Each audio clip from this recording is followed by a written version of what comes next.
Hello, hello! Voici ce que je vous propose de réaliser avec moi aujourd'hui dans ce tutoriel. Une jolie boîte cadeau qui s'ouvre et se ferme par aimant et dans laquelle nous allons pouvoir glisser des chocolats, des bonbons, un petit cadeau. Et nous allons pour ceci avoir besoin d'une feuille de cardstock 12 sur 12 inch ou 30 sur 30 cm pour la base. Et puis bien sûr notre punchboard qui est ici. Donc il faut retenir deux mesures.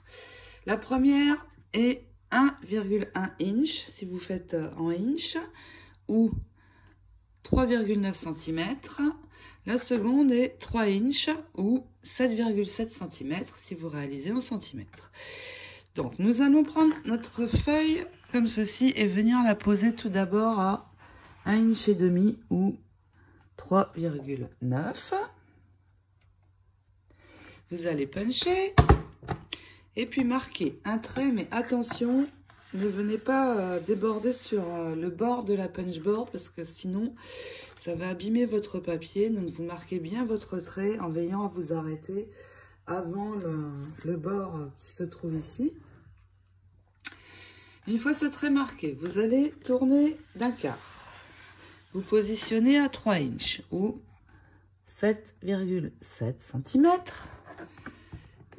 Vous punchez et vous marquez votre ligne, toujours en veillant à vous arrêter à temps pour ne pas déborder ici. Ensuite, je tourne de nouveau de un quart et je me positionne à 1,5 inch ou 3,9. Je punch et je marque en m'arrêtant toujours ici. Je tourne d'un quart une dernière fois et je me positionne à 3 inch ou 7,7 cm. Je punch et je marque. Une fois que vous avez ces 4 lignes, vous allez retourner votre cardstock. Vous positionnez de nouveau à 1,5 inch ou 3,9 cm. On punch. Et là, nous allons tracer la ligne. Elle va rejoindre l'autre ligne. Alors, peut-être pas jusqu'au bout. Toujours, vous vous arrêtez. Nous arriverons après à les rejoindre au pliage, en fait. Donc, 1,5, vous avez punché et vous marquez.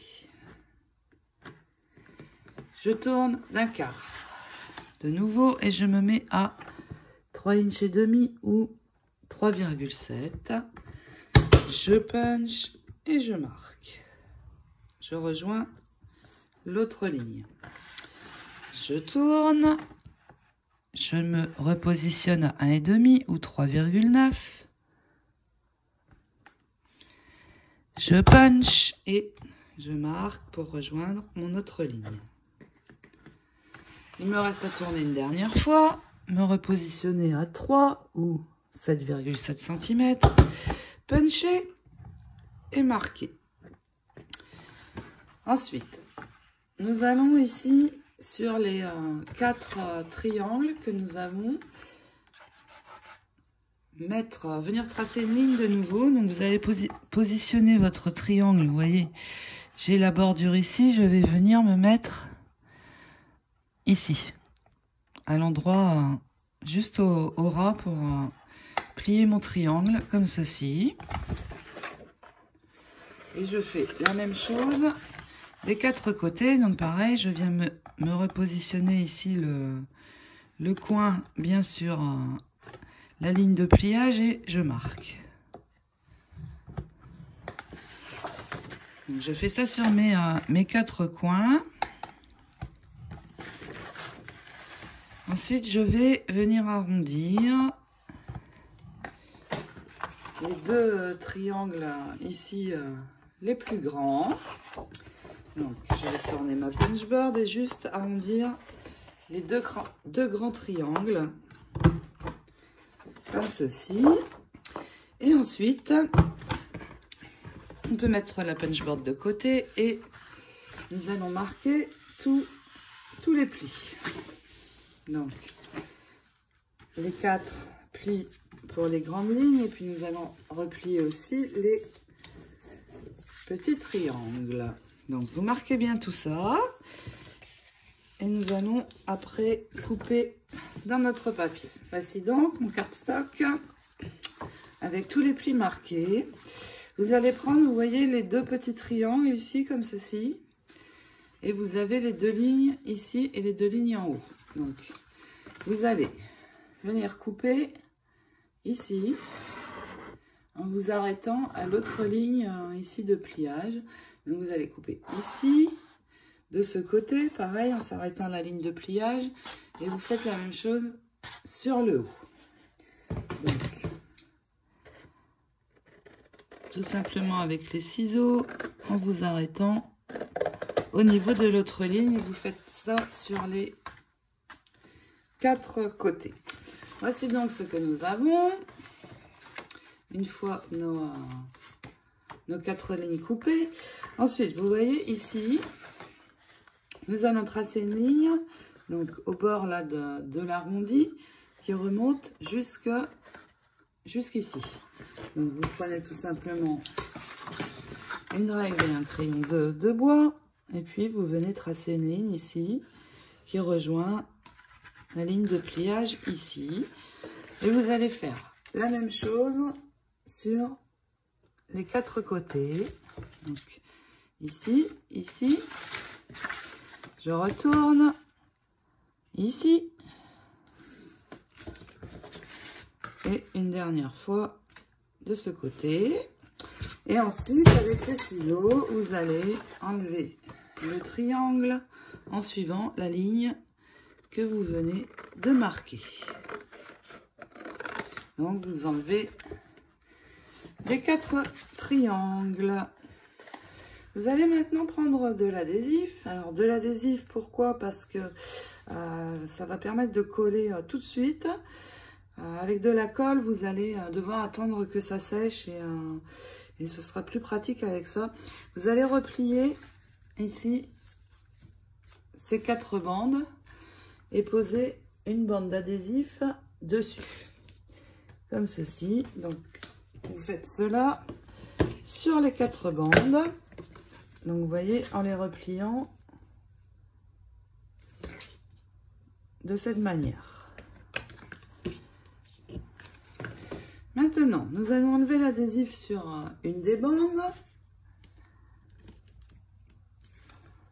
Pas l'adhésif, mais la partie qui permet d'avoir la partie collante. Donc, vous remontez ici et ici.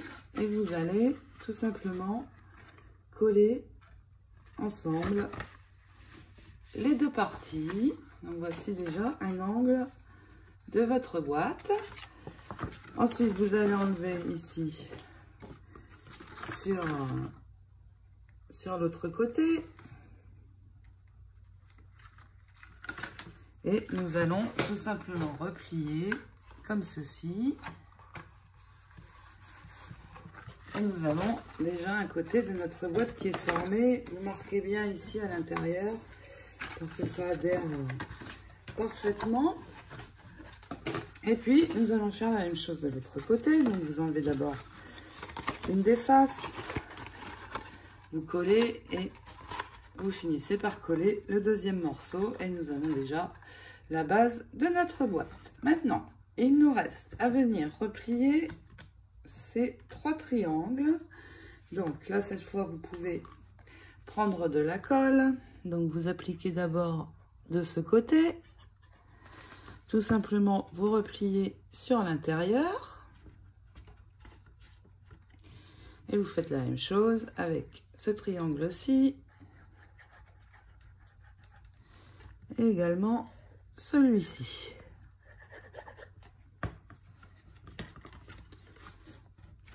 Comme ceci. Vous marquez bien, hein, évidemment. Et puis, ici, de ce côté, je vais poser un aimant. J'en ai préparé 2. Je vais en poser un premier ici en appliquant un point de colle. Donc ici, je le mets sur l'intérieur. Je laisse sécher. Nous allons maintenant refermer cette boîte. Donc vous allez mettre vos doigts ici de chaque côté, appuyer et venir rassembler les 2 parties hautes. Nous allons maintenant refermer cette boîte sur le haut. Donc pour ceci, vous allez tout simplement appuyer vos doigts de chaque côté pour rentrer le papier. Et puis avec les pouces, appuyer pour rejoindre les 2 lignes. Donc voici ce que ça donne. Vous voyez, on a une très belle tranche de boîte. Donc vous appuyez bien. Et là, vous avez votre fermeture. Je vais poser le second aimant ici sur le premier. Appliquer de la colle dessus. Et venir. Donc j'appuie ici. Et je rabats mon triangle. Je vais avoir la marque de l'aimant. Donc je le reprends. Et la face où j'ai mis de la colle, je la pose sur ma marque, ici. Je laisse sécher. Maintenant, vous allez reprendre un des triangles que nous avions coupé. Et vous allez le positionner en dessous, du haut de la boîte. Et vous allez marquer un trait ici, de chaque côté, pour marquer l'endroit où il va falloir couper. Et donc, vous enlevez cette partie en coupant plus vers l'intérieur de votre trait. Donc, comme ceci. Et puis, avec la punchboard, vous allez tout simplement arrondir le haut du triangle. Alors, pourquoi je fais ceci? C'est pour venir placer mon triangle ici sur l'intérieur de mon rabat pour cacher, bien sûr, l'aimant. Donc, vous allez appliquer de la colle ici et puis tout simplement glisser ce morceau que l'on vient de découper et le coller sur le rabat. Si de l'autre côté ça dépasse un petit peu, normalement non, vous retouchez tout simplement avec les ciseaux. Voici cette base de boîte terminée. Donc je vous conseille de prendre un grammage assez épais pour le cardstock, car il faut que ce soit quand même assez rigide. Un papier trop fin, ça n'irait pas. Par contre, pour décorer, peu importe le grammage du papier. Je ne vais pas décorer avec vous, je vais juste vous montrer ici une idée. Pour décorer l'avant et l'arrière, j'ai pris 2 cartes décorées. Donc une que vous allez placer ici, l'autre derrière. Elles doivent faire 9 sur 13. Sur l'arrière, j'ai posé un tour de strass. Et puis sur le dessus, vous pouvez mettre soit un ruban de dentelle. Ici, moi, j'ai fait une découpe dans un dies. Mais ça peut être un ruban de dentelle. Et puis, vous y ajoutez un joli nœud que vous allez réaliser. Vous pouvez aller regarder, j'ai 2 tutos au sujet des nœuds. Et puis sur l'intérieur, j'ai juste placé un groupe de fleurs, en fait, pour cacher les marques que pourrait faire l'aimant. Donc je vais le positionner comme ceci. Donc voici des idées pour décorer, mais là, à votre inspiration et à vos idées, je suis sûre que vous allez réaliser de très belles boîtes. Pour l'intérieur, j'ai pris un papier de soie que je vais glisser. Et puis, je vais y mettre des petits chocolats. Alors, juste pour le fun, je vous montre. Hein. Je vais y mettre un jeu à gratter et puis des chocolats. Mais ça peut être un cadeau, tout ce que vous voulez. En fait, la boîte est relativement grande quand même pour y placer des choses au pied du sapin ou autre. Voilà, ce tuto est terminé. J'espère qu'il vous inspirera pour créer de jolies boîtes cadeaux pour ces fêtes qui approchent. Je vous souhaite à toutes de belles réalisations. Merci de me suivre. Gros bisous. À très vite.